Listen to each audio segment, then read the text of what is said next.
So we've arrived, everybody's here. Has a chat with Dani and Chris Northover. Chris is riding my bike against Dani Pedrosa with his KTM GP bike. So it's little versus large. I think it'll be something of a crazy race. Both bikes are quick. It'll be really exciting to see what's going to happen.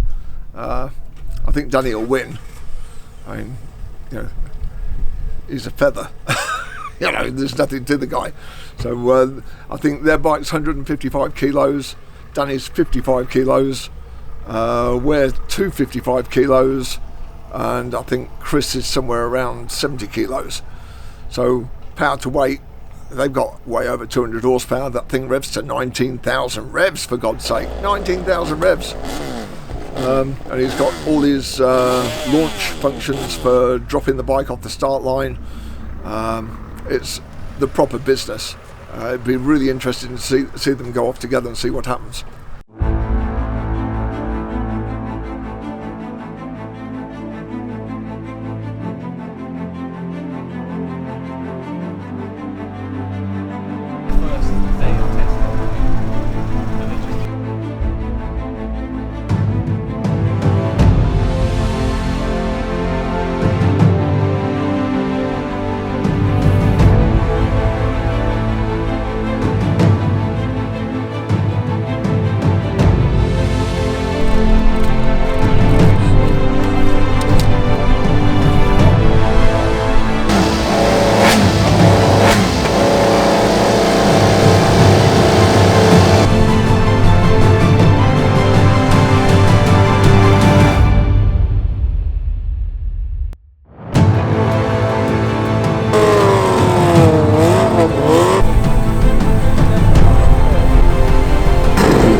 So today I think our backs are against the wall. We've got some serious competition. So the Rimac Nevera is here. 0 to 60, 1.7 seconds, 1.8 seconds. We can only do maybe a 2.5. We've been in the 2.5s before if we can get good traction. Chris is 30 kilos lighter than I am, so I'm hoping that he'll go a little bit quicker than me. This baby will do 8-second quarter miles. We've yet to do an 8-second quarter mile, but whether that can happen today, there's a colossal headwind here today. I'm making excuses already, but yeah, we're going to give it our best shot and see if we can get anywhere against this mega car.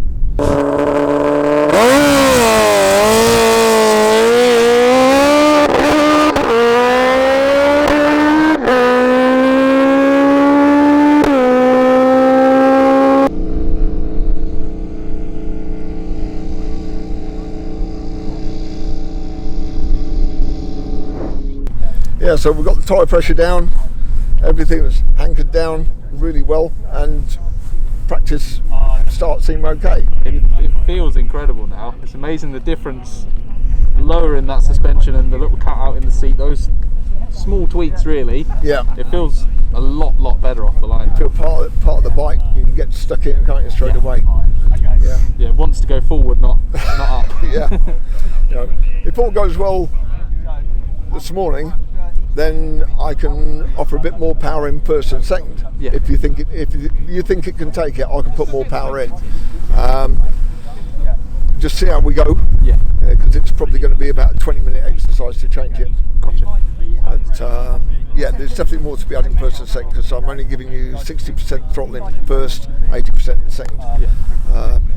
But at the drag strip with me on board, it felt like it was the best it was going to be. Yeah. But you're that bit lighter, it could work against you, but I don't think it is going to do, because you're really launching well. At the moment, I'm feeling it. The 4 practice starts we've done, I'm feeling in first I probably couldn't do with much more. Yeah. Seconds when I'm actually then on the stop, so maybe you can make it harder work. So I've got to think in second gear as well.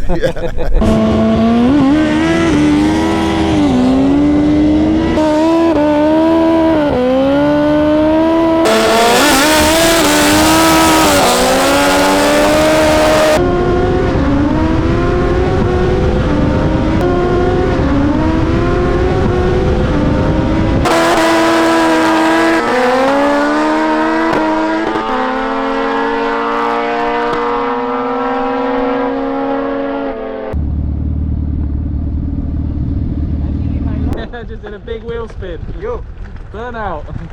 Early. Yeah, not bad, but you had so much traction at the first meters. I know. You were winning by a lot. I was winning by a lot. Right, we're going to do it again, but first Chris. And a cold tyre. A cold tyre. Yeah, I literally wheel spun from here to the quarter mile. So is it time now warm? It's now warm. It's done a quarter mile burnout. It's now warm. So we get into it very quickly. Straight away, yeah. Let's go, Jen. Come on.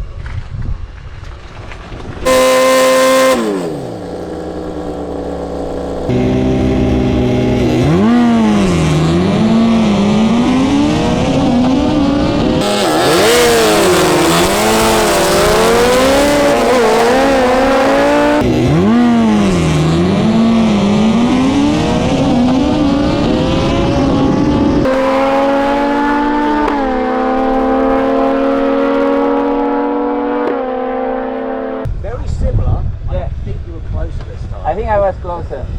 Normally it would be best 2 out of 3 and I'd call it a day. But your tyre's getting warmer, Chris. You're getting closer. You're getting closer.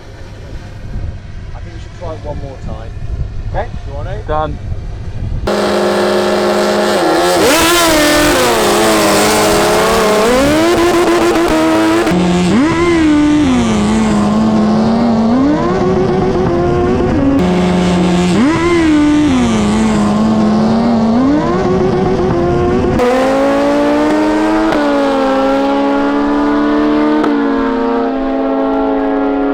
A good jump start. Yeah. Okay,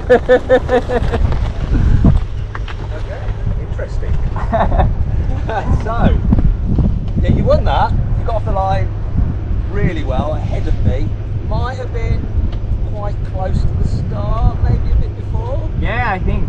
Just a little bit, but Chris, how about you? You're getting better. I'm getting better. Again, I've still not got the best out of this. It wheel spun probably quarter mile again. Right.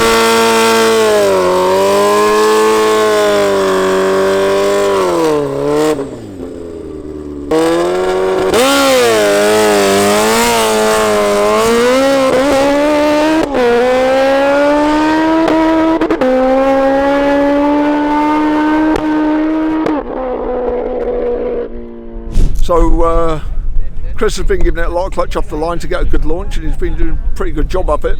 But he cooked the clutch, but it's cooled down again now, and it feels like it's got some grip. So it's got to be worth a shot on the roll on. So if it doesn't hang in, it doesn't hang in. But you know, he won't be using the clutch; he'll just be hitting the throttle. So hopefully he will have half a chance. He's the man himself. Should we have a go for the rolling race? Yeah, I think so. Yeah. I think so. You know, just make sure your clutch is out. And I just tried grabbing front brake on first gear, and it was pulling the motor down. Yeah. So the clutch has come back a bit. Well, okay, I'll nurse it until I open the throttle and we'll go. Yeah, see what happens. Perfect. Come on, chance for redemption here. You've got this, little Busa.